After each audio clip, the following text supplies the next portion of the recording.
So I'd love to know what inspired you to get into a career of music.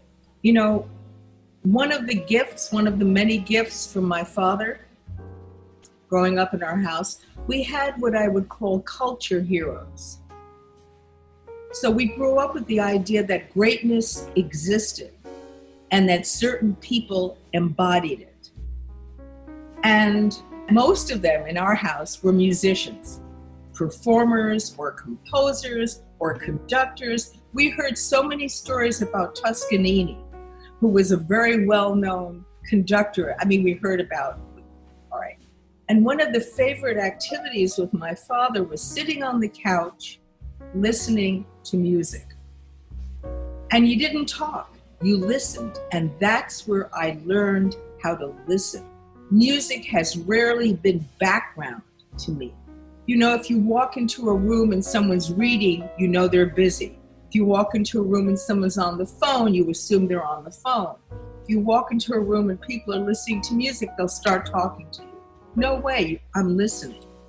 You know, so that was a real gift from my childhood. You know, my father grew up in a poor immigrant family, and he wanted to take piano lessons. And his family wouldn't give him piano lessons because he was a boy.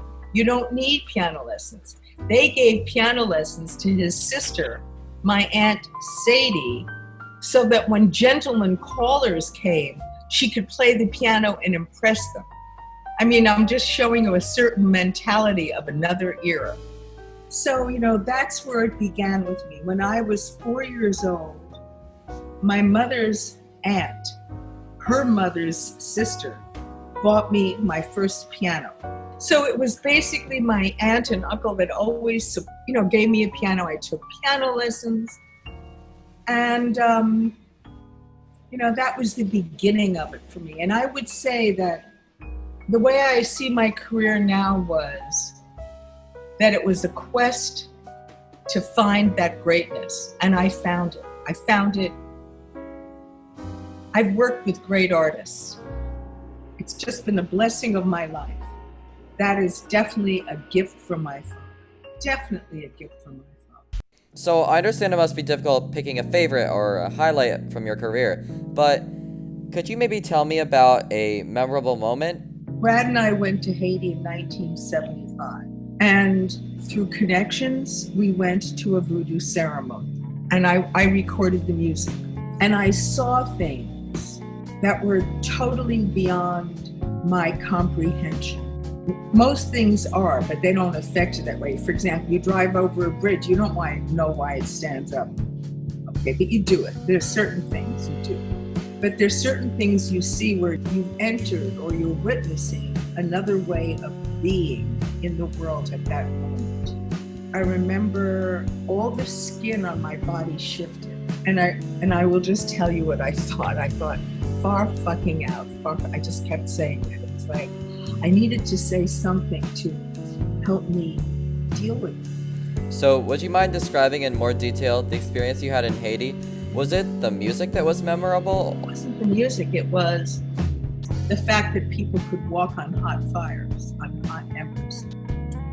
The fact that one person ripped the head off of a chicken and let the blood drip on the front of his body, and then threw the carcass on the floor, and understanding for the first time the expression running around like a chicken without its head.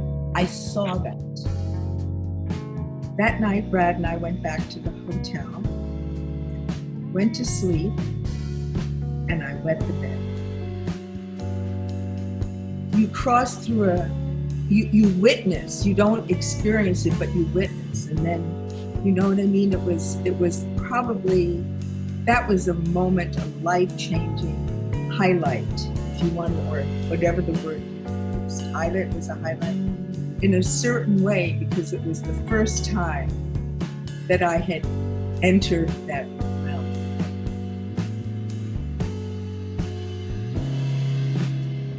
So that maybe there is an answer, but it's a highlight, but it's one of many. But you know, another highlight was hearing an American drummer by the name of Milford Graves I went to a concert and he came jumping into the room. And it must have been 10 minutes before he sat down at the drums. He played his body, he played the floor, he danced. It was all about rhythm. And then he sat down at the drums. That was another highlight. You know, the first time I heard Yusu Endur's voice, and I knew in that split second, I had, you know what I mean? I had crossed over. So these are, you know, what do they say? You live your life forwards and understand it backwards. What exactly inspired you, though, to get into comedy? Was it just looking for a new hobby, or was there an event that really, you know, set you onto it? Well, you know, I'll tell you, you know what the word pun is, right? So in my family, I called it punishment. You know what I mean? My father was very, very funny. I'll tell you two of my father's lines, because this is how we grew up. One was, the first 100 years are the hardest. You know, and then the other one was, I mean, there were many, but these are two I'll quote to you. One is, the average person is way below average. Okay, so I've always written, and not everyone, but I, my brother, my sister, and now my nephews were funny. That's just the way it is.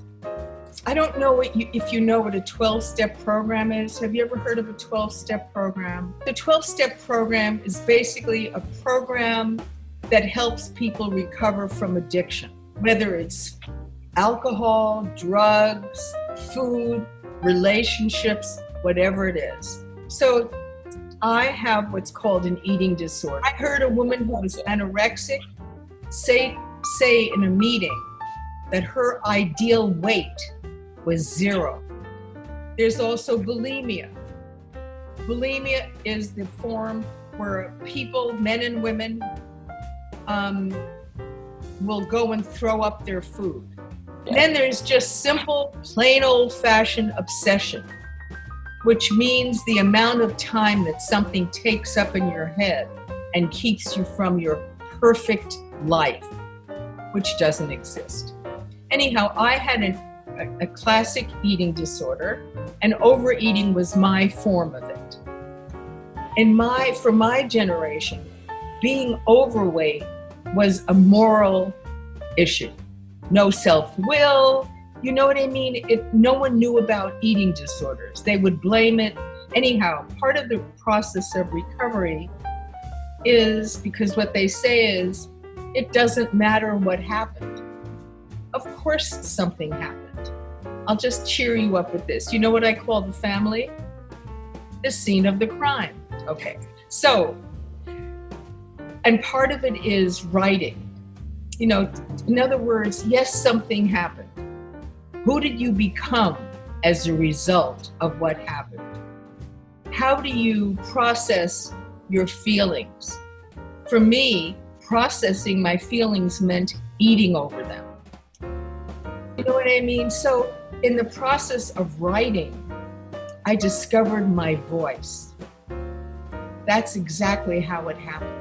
And then I was writing, and then I think it was in 2008, one of those years, a friend of mine said, you know, they're having a slam, a slam someplace up here. Did I want to go?